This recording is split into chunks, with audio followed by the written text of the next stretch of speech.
He didn't steal, he didn't fight back, he didn't break the law. All it took was one signature to erase his entire life. This is not a mistake story. This is an injustice story. Welcome to the real story room, where the truth begins at the beginning. The file that never should have been approved. Suresh Nayak lived a simple, rule-bound life. Not because he trusted the system, but because the system terrified him. At 42, Suresh had learned one thing very clearly. If you stay invisible, you stay safe. He ran a small printing shop near a government office complex.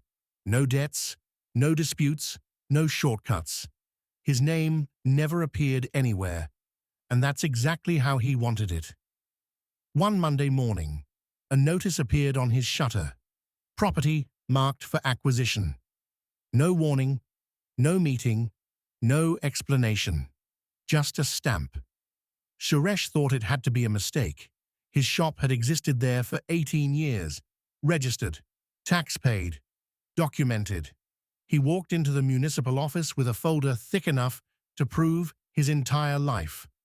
The clerk barely looked up. File number? Suresh gave it.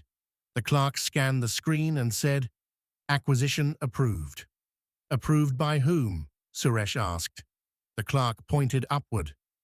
"Signature is there." That signature belonged to a man Suresh had never met.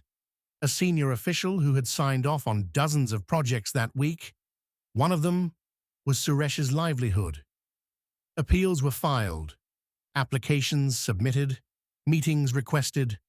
No response. When Suresh finally met a junior officer privately, the truth slipped out quietly.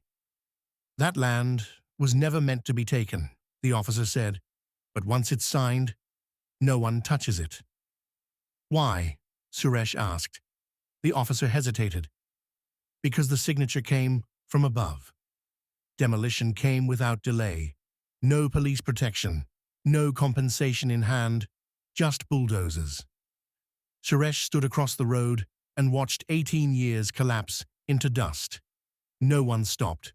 No one looked back. The official who signed the file was transferred within a month. New office, new city. The file followed him. Closed. Suresh tried to rebuild, but banks refused loans. Addresses didn't exist anymore. Proof had turned into rubble.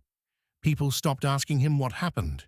They started asking him why he didn't manage things better. That was the cruelest part. Not the loss, but the blame.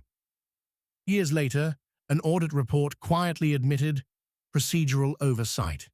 No reversal, no apology. Just a sentence buried on page 312. Suresh never saw justice, but he learned something brutal and true.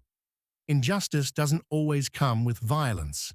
Sometimes it comes with paperwork. One signature can build cities, and one signature can destroy lives. This is the real story room.